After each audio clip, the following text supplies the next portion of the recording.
السلام علیکم۔ بنت مومن اردو سٹوریز میں آپ سب کو خوش آمدید۔ ہمنا میری کزن تھی۔ ہم اکثر بچپن میں ساتھ کھیلا کرتے تھے۔ وہ بہت خوبصورت تھی۔ اس کے سیاہ گھنے بال، سمندر کی طرح گہری آنکھیں، جب بھی میں ان میں دیکھتا تو اپنا وجود کھو بیٹھتا۔ اس کی باتیں بہت خوبصورت ہوتی۔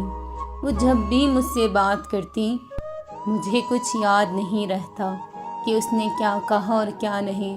مجھے تو یہ بھی یاد نہیں رہتا تھا کہ ہماری گفتگو کا موضوع کیا ہے۔ میں جب بھی اسے دیکھتا میرا دل اس کے قدموں پر ہوتا اور میری روح اس کی طرف کھینچی جاتی۔ میں اس سے بے پناہ محبت کرتا تھا۔ میں نے جب سے ہوش سنبھالا تھا میرے دل و دماغ میں صرف ہمنا ہی تھی۔ میں نے آج تک کبھی کسی لڑکی کے بارے میں نہیں سوچا تھا، نہ ہی کسی لڑکی کی طرف نظر اٹھا کر دیکھا۔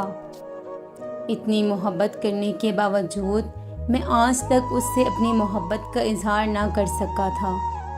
میری اور ہمنا کے درمیان ایک بہت بڑا فاصلہ تھا جو بظاہر دیکھنے پر نظر نہیں آتا تھا۔ وہ ایک ایجوکیٹڈ لڑکی تھی اور میں میٹرک پاس۔ اس کے امی ابو ایک ہائی کلاس سٹیٹس میں اس کی شادی کرانا چاہتے تھے، لیکن مجھے پتا تھا کہ ہمنا کی نظر میں یہ سب معنی نہیں رکھتا۔ وہ ایک وسیع ذہنیت کی مالک تھی۔ وہ ایسی باتوں کو اپنی فکر میں نہیں لاتی تھی۔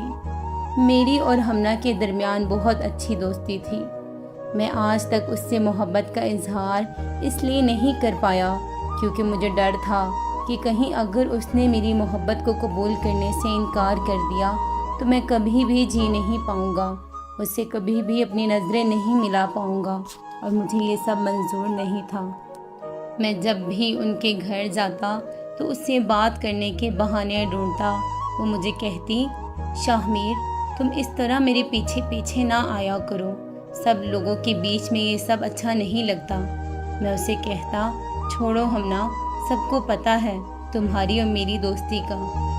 اس دن ہم سب ہال میں بیٹھے مووی دیکھ رہے تھے، لیکن میں صرف ہمنا کو ہی دیکھا جا رہا تھا۔ میری آنکھیں اس کی حسین آنکھوں میں کھو گئیں۔ اس وقت وہ آنکھیں دو سمندروں کی طرح تھیں جن کی گہرائی کی وسعت نگاہوں کی زد سے باہر تھی۔ ان کی گہرائی آنکھوں کی روشنی سے پوشیدہ تھی اور مووی کی روشنی کی وجہ سے اس کی آنکھوں کی چمک سمندروں کی بڑی بڑی لہروں کی طرح لگ رہی تھی جس میں پوری طرح غرق ہو چکا تھا۔ ایک دن میں نے ہمت جوڑ کر ہمنا سے پوچھا، ہمنا تم کس طرح کا ہم سفر چاہتی ہو؟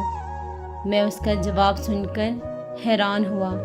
کہنے لگی، زیادہ کچھ نہیں، پڑھا لکھا ہو، اچھا کماتا ہو، میرے والدین کی پسند کے مطابق ہو۔ میرے لیے میری والدین کی خوشی سے بڑھ کر کچھ نہیں۔ جس میں میرے والدین راضی ہوں گے میں اسی میں ہی راضی ہوں گی۔ اس کا یہ خیال ایک تیر کی طرح میرے جگر کے پار ہو گیا۔ ایک غمگین سی مسکراہٹ میرے چہرے پر پھیل گئی۔ میری آنکھوں کے سامنے وہ زمانہ آ گیا جب وہ میرے پاس نہ ہوگی اور میں اکیلا ہوں گا، کیونکہ اس کی خواہش ایک پڑھے لکھے لڑکے کی تھی، ایک اچھے کمانے والے کی، اور میرے پاس ان میں سے کچھ بھی نہیں تھا۔ تھوڑی دیر خاموشی کے بعد کہنے لگی، شامیر اگر میں تمہیں اپنے دل کا حال بتاؤں تو میں اپنے لیے ہمیشہ اس شخص کا انتخاب کروں گی جس کی فرسٹ پرائیورٹی میں ہوں، جو صرف میری ذات کے لیے ہو اور میں اس کے لیے۔ یہ الفاظ سنتے ہی خوشی میرے وجود کو گھیر گئی، لیکن میرے لفظوں پر ایک بار پھر مہر لگ گئی۔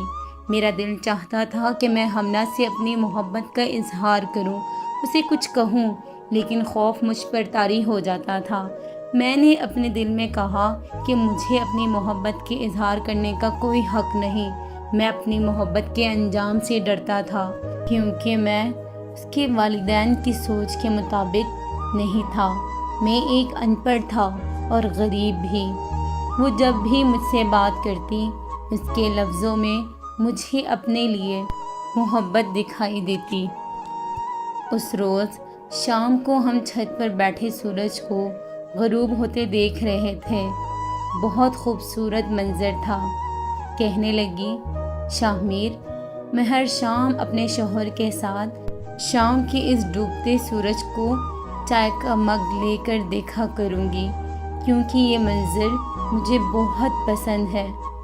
یہ وہ وقت ہے جب اندھیرا اور روشنی آپس میں ٹکراتے ہیں، رات اور دن کا ملاپ ہوتا ہے۔ مجھے لگا کہ وہ میرے متعلق کچھ کہہ رہی ہے، لیکن وہ صرف میرا گمان تھا۔ وہ اس وقت آسمان کی طرف دیکھ رہی تھی۔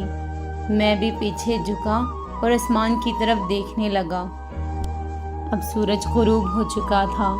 میں نے کہا، کس قدر لاجواب اور رنگین شام ہے۔ میرے الفاظ صرف میرے ہی کانوں میں گونجے۔ میرا دل تاریکی ہی تاریکی میں ڈوب چکا تھا۔ خوشی کی کیفیت اس کے الفاظ نے افسردگی میں بدل دیے تھے۔ وہ اٹھ بیٹھی اور تھکی ہوئی آواز میں کہنے لگی، شامر چلو نیچے چلیں، اندھیرا ہو گیا ہے۔ وہ ایک فرشتے کی طرح تھی اور ان دنیاوی چیزوں سے بالکل بالا تر۔ میں نے سوچ لیا تھا کہ میں باہر ملک جا کر خوب دولت کماؤں گا، اتنی کہ اس کے والدین کبھی بھی میرے رشتے کے لیے انکار نہ کر پائیں۔ تب تک اس کی پڑھائی بھی پوری ہو چکی ہوگی۔ میں اس سوچ کے ساتھ پردیس گیا۔ جانے سے پہلے میں اس کے ہاں بھی گیا تھا۔ اس کے چہرے پر نہ ہی خوشی تھی اور نہ ہی افسردگی۔ میں نے اس سے زیادہ کچھ پوچھنے کی ضرورت نہ سمجھی۔ اس وقت میرا مقصد خود کو ہمنا کے قابل بنانا تھا، خوب ساری دولت کمانا تھا۔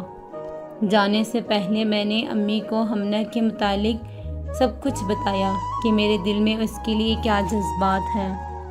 باہر جانے کے بعد میں نے طے کر لیا تھا کہ اس دوران میں ہمنا سے بالکل کوئی تعلق نہیں رکھوں گا۔ 4 سال بعد میں جب پاکستان واپس آیا، میری محبت ان 4 سالوں میں اب بھی اس کے لیے ویسی ہی تھی، اس میں کوئی کمی نہ آئی۔ میرے دل کی گہرائی میں عشق کی آگ اب بھی اسی طرح سلگ رہی تھی جیسے تپتی دھوپ میں سورج۔ میں اس سے اپنی محبت میں عشق کرتا تھا۔ اپنی محبت کی وجہ سے ہی مجھے ہمنا سے حیا آتی تھی۔ میں اسی لیے ہی اس سے آج تک اپنی محبت کا اظہار نہ کر پایا۔ آتے ہی میں نے سب سے پہلے امی سے ہمنا کے متعلق پوچھا۔ انہوں نے بات ادھر ادھر کر دی۔ میں نے امی سے کہا کہ اسی جمعے آپ ہمنا کے گھر میرا رشتہ لے کر جائیں گی۔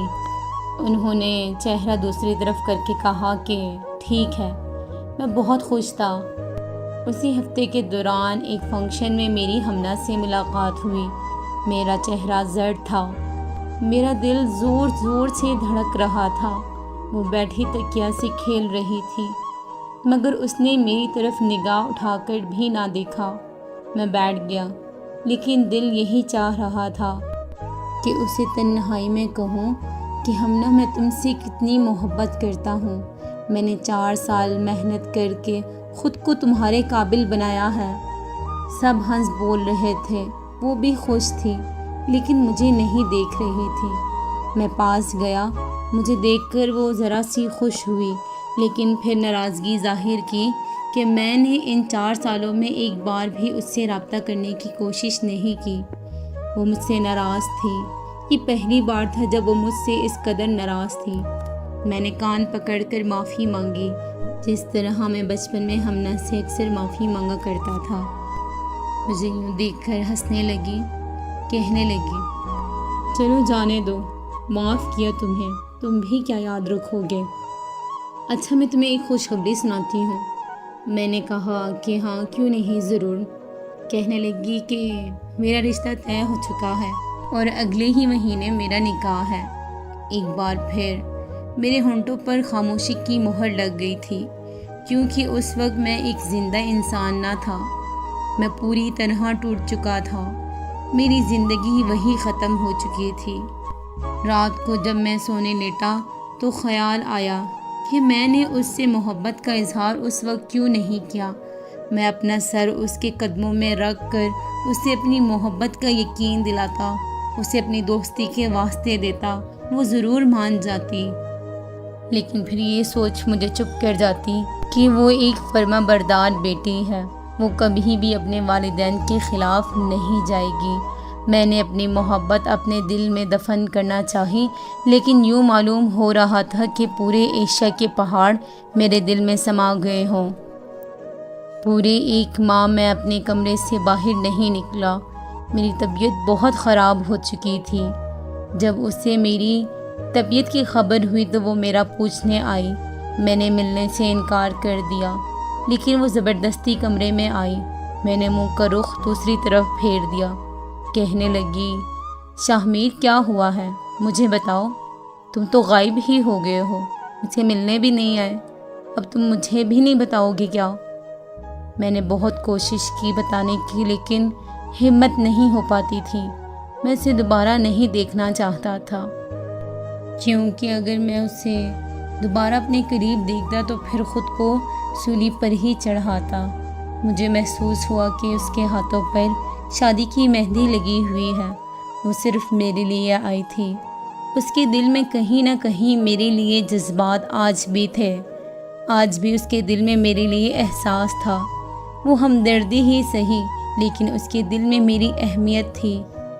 میں نے کہا، سمجھاتے قبل عشق تو ممکن تھا بنتی بات، ناصر غریب اب ہمیں سمجھانے آئے ہیں۔ اس پر اس نے کہا، اچھا تو اب جناب کو عشق ہو چکا ہے۔ یہ کہتے ہی وہ زور زور سے ہنسنے لگی۔ اس کی یہ ہنسی میرا دم گھونٹ رہی تھی۔ میرے پیر بوجھل ہو گئے تھے۔ میری نگاہ درد سے اس کے چہرے پر جم گئی۔ کیا میں بے وقوفوں والی باتیں کر رہا ہوں؟ میں نے خود سے کہا۔ وہ مزے سے ہنس رہی تھی، لیکن وہ معصوم تھی۔ اسے میری دل کی کیفیت کی خبر نہیں تھی۔ اس نے اصرار کیا کہ کل میں اس کی شادی پر ضرور آؤں، میری طبیعت جتنی بھی خراب ہو، لیکن میں اس کی شادی پر لازمی آؤں۔ میں اس سے منع نہیں کر پایا۔ یہ خیال میرے دل کو آرے کی طرح کاٹ رہا تھا کہ کل وہ کسی اور کی ہو جائے گی۔ درد نے میرے جسم کو سن کر لیا تھا۔ رات میں جائے نماز پر بیٹھ کر بہت رو رہا تھا۔ ساری رات روتا رہا۔ میں نے اللہ سے کوئی شکوہ شکایت نہیں کی، میں صرف روتا ہی جا رہا تھا۔ نہ جانے کیوں مجھے معلوم تھا کہ اللہ کے سامنے رونے سے ہی مجھے سکون ملے گا، میرے دل کا یہ بوجھ کم ہوگا، کیونکہ میری کیفیت، میری دکھ درد کا مالک صرف اللہ ہی ہے۔ مجھے بچوں کی طرح رونا آ رہا تھا اور میں یوں ہی روتا جا رہا تھا۔ اگلے روز میں اپنے بوجھل جسم کے ساتھ اس کی شادی پر گیا۔ وہ دلہن کے جوڑے میں تھی، ہمیشہ کی طرح بہت خوبصورت، پرکشش مسکراہٹ اس کے حسن میں مزید اضافہ کر رہی تھی۔ ابھی بارات آنے میں آدھا گھنٹہ تھا۔ انہوں نے شادی کا پورا سیٹ اپ گھر پر ہی کروایا تھا۔ میں دور سے ہی اسے حسرت بری نگاہوں سے دیکھ رہا تھا۔ میں اپنے آنسو نہ سنبھال سکا۔ میرے دل و دماغ میں صرف یہی سوچ تھی، اگر میں اس سے محبت کا اظہار کرتا تو آج یہ مہندی، یہ دلہن کا جوڑا، یہ میرے لیے پہنتی۔ میں وہاں سے کچن میں آ گیا۔ میرا گلا خشک ہو چکا تھا۔ میں بہت رویا۔ امی مجھے ڈھونڈتے ڈھونڈتے کچن میں آ گئی۔ میری حالت ان سے دیکھی نہیں جا رہی تھی۔ انہوں نے کہا کہ بیٹا چلو گھر چلیں، میں تمہیں مزید تکلیف میں نہیں دیکھ سکتی۔ اتنے میں باہر شور مچا، بہت زیادہ شور تھا۔ میں نے کہا، امی چچی کی رونے کی آوازیں آ رہی ہیں، یہ اتنا شور کیوں ہے؟ میں اور امی باہر گئے، دیکھا تو پتہ چلا کہ بارات لاتے ہوئے دلہا کا ایکسیڈنٹ ہو چکا ہے اور وہ موقع پر ہی جام بحق ہو چکا ہے۔ وہ لوگ وہیں سے ہی واپس چلے گئے ہیں۔ چچا جان بہت پریشان تھے کہ مہمانوں کو کیا کہیں گے، لوگ ان کی بیٹی کو بدبخت کہیں گے کہ رخصتی سے پہلے ہی اپنے شوہر کو کھا گئی۔ میں ہمنا کے لیے بہت دکھی تھا، لیکن اپنے لیے ایک خوشی کی کرن دکھائی دی۔ اللہ تعالیٰ نے ایک بار پھر مجھے میری محبت کو پانے کا موقع دیا، اور آج میں اسے کسی بھی حالت میں اپنے ہاتھوں سے جانے نہیں دے سکتا تھا، اور میرے لیے یہ سب سے بہترین موقع تھا۔ امی چچا کے پاس گئی اور ان سے میرے لیے بات کی۔ چچی تو کسی صورت میں نہیں مان رہی تھی، لیکن چچا کو اپنی عزت بچانی تھی، انہوں نے ہاں کر دی۔ مجھے یقین نہیں آ رہا تھا کہ ہمنا واقعی میں ہی میری دلہن بننے جا رہی ہے۔ اب ہمنا میری تھی۔ نکاح کے 3 بول بولنے پر اب وہ پوری طرح میری ہو چکی تھی۔ اب اسے کوئی بھی مجھ سے جدا نہیں کر سکتا تھا۔ آج میں اپنی زندگی میں ہمنا کے ساتھ بہت خوش ہوں، لیکن ایک دکھ، ایک درد آج بھی میرے وجود کو کھائے جا رہا ہے۔